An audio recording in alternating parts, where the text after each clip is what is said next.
Salom do'stlar, va nihoyat 200 yil deganda Dafuq Bomb Skibidi Toilet 78-qismni chiqardi. Men bu qism hoynahoy 2026-yil chiqsa kerak deb o'ylagandim, ammo qism voqliroq chiqib qoldi. Nega sekin chiqqanini esa Dafuq qism sifatli bo'lgani va qism vaqti ko'p ekanligi bilan baholadi. Bugungi videoda Skibidi Toilet 78-qism tahlilini qilamiz va bu epizoddagi barcha voqealarni ko'rib chiqamiz va xulosa qilamiz. Dastlab bizga kameramenlarni navbatdagi bir chekkada joylashgan bazalarini ko'rsatishdi. Bu bazada Skibidilar, kameramenlar va odamlar birga bo'lib, negr qizning aytishicha, kameramenlar ularga yordam berishgan, qiz esa ulardan minnatdorligini aytmoqda. Haligi odam shu paytda "Meni steykim tayyormi?" dedi. Oshpaz negr esa hali xom pishirish kerak deb asabni buzdi. Shu paytda kameramenning boshi qalqib ekranimizda "Sizning joylashuvingiz endi xavfsiz emas.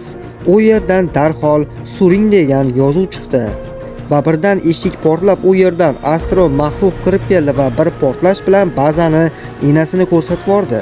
Bizning kameramenimiz esa yerda yotarkan astro maxluq qizni boshini mazza qilib yedi. Shu paytda astro gersagina kelib, "Menga ham odamdan ber" dedi va bir odamni orqasini yeb qolgan tanasini pista po'chog'idek otib yubordi. Astro maxluq odamni mazasini qanday ekan deganda, astro getsagina uni hali pishirish kerak, xom ekan dedi. Voqealar davom etarkan maxluq bizni kameramenimizni o'ldirdi. Keyingi sahnada TV-menlar bazasida TV olim biz titanimizdan ayrildik. Ular bu orqali ko'plab bizning maxfiy bazalarimizni aniqlashdi va ko'pchiligimizni yo'q qilishdi demoqda. Keyin esa kadr tugadi. Keyingi sahnada Sharqiy Yevropada joylashgan kameramenlar bazasidan kamera orqali ko'rsatilayotgan Skibidi va kameramenlarni ko'rdik. Sigma Skibidi ushbu kamerani o'ziga taqib oldi. Shu paytda esa 3 ta TV-menlar teleport bo'lishdi. Ular Larry, TV Dada hamda Janob Suv kabi.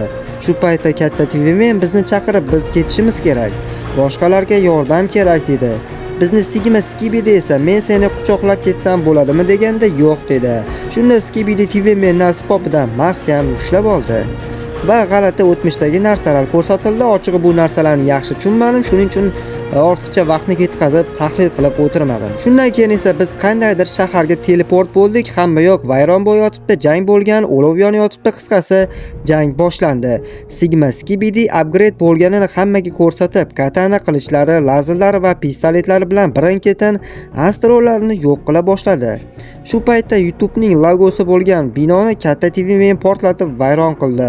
Bu bilan Dafuq YouTube'ni portlatmoqchi bo'ldi shekilli. Bizdan uzoqdan esa Astro Skibidi bizga hujum qildi va bizni binoni ichiga tiqib yubordi. Bizga yordamga kelgan Larry Astroni nuri orqali gipnoz qilib o'zini o'ldirishga majbur qildi va kallasini Astroning tanasiniga o'rnatib olib bu yerdan surib qoldi. Bizning Sigma esa TV-menning tanasini olib surib qoldi. Missiya bajarilgach qutqarilgan Skibidi va kameramenlarni olib ketish uchun katta TV-men tayyorgarlik ko'rayotganda Astro xotin teleport ichiga kirib olmoqchi bo'ldi, ya'ni u josuslik qilmoqchi edi. Ammo Sigma Skibidi buni bilib teleport joyidan chiqdi va Astroni yo'q qildi. Agar Astro kirib olganda kameramenlarning navbatdagi bazasini ham aniqlashgan bo'lardi. Natijada Sigma qolib ketdi. Bu yerga esa katta astrolar yetib kela boshlashdi. Bizni Sigma esa mayli, shu yerda o'lishim kerak bo'lsa, shunday bo'la qolsin deb jasurlik bilan oldinga bordi. Bu xuddi Qasaskorlar final filmida Kapitan Amerikaning Thanos boboni oldiga borgandek sahna bo'ldi. Lekin shu paytda qayerdandir astro maxluq kelib qoldi. Uning ko'rinishi xuddi Venomning ko'rinishiga ham o'xshab ketadi, to'g'rirog'i tishlari o'xshaydi. U bizning otgan o'qlarimizga ham bemalol chap berdi va katta tezlik bilan biz tomon kelib, jangda bizni mag'lub etdi. Keyin bizga qarab oxirgi so'zingni ayt deganda jin ursin. Meni oxirgi ko'rganim badbashara yuzli maxluq bo'ladimi deb Skibidi kulib qo'ydi.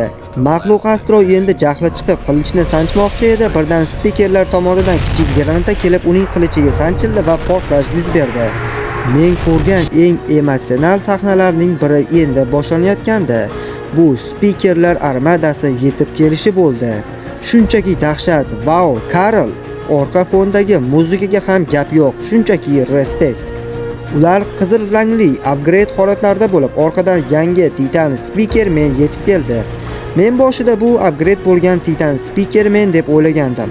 Ammo yaxshilab qarasam, Dafug chiqargan spoilerlarning birida barcha upgrade holatidagi spikermenlarning rasmlari bor edi va unda bu yangi spikermen ham bor edi. Markazda esa haqiqiy Titan spikermen turardi.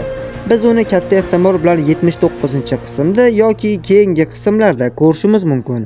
Shunday qilib, spikermen boltasi bilan hamma astrolarni yo'q qila boshladi. Qiruvchi astrolarni esa kuchli ovoz to'lqini yaratib, lazerlarni o'zlariga qaytarib ularni yo'q qildi. Shu paytda yana ayol spikermen kelib havoda astrolarni qirib tashladi. Ha, u ancha upgrade bo'lgan super qahramonlardek plash sotib olgan va qo'lida kres, ya'ni xoch ko'rinishidagi qilich bor.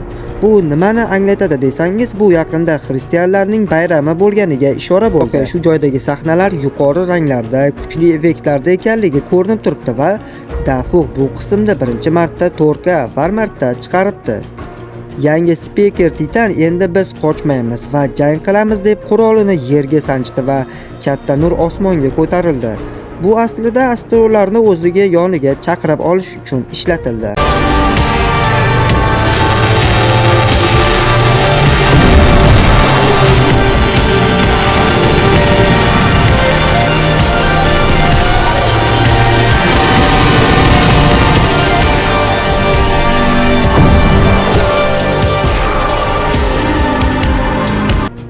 Natijada katta astrolar darhol voqea joyiga yetib kelishdi.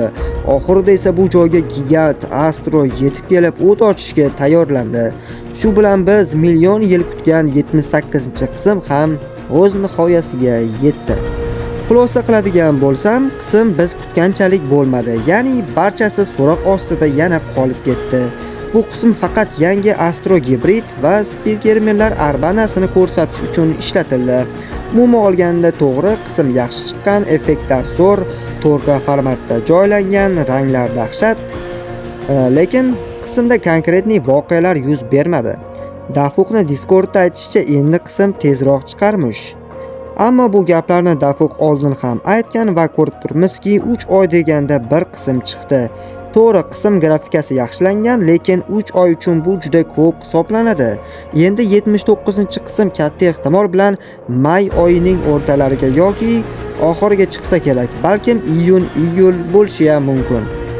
Yangi qismda Titan Speakerman paydo bo'lishi yoki Titan Kameraman ham paydo bo'lishi mumkin. Ochig'i Titan Kameraman deb charchaganman, chunki Titan Kameramenni 6 oydan beri ko'rmayapmiz. Hozircha esa taxminlar qilib o'tirishimizga to'g'ri keladi. Mana bugungi tahlil videomiz ham shulardan iborat edi. Agar videomiz yoqqan bo'lsa, videoga bitta like bosib, kanalga obuna bo'lib, qo'ng'iroqcha tugmasini bosib qo'ying. Bu bilan siz kanal rivojiga katta hissa qo'shgan bo'lasiz. Albatta o'z fikrlaringiz va savollaringiz bo'lsa, albatta kommentariyaga yozib qoldiring. Men qo'ldan kelgancha javob qaytarishga harakat qilaman. Sizlar bilan Sardor bo'ldi. Keyingi videolarda ko'rishguncha azizlar. Umid qilamanki, tezroq video chiqsa, tezroq ko'rishamiz.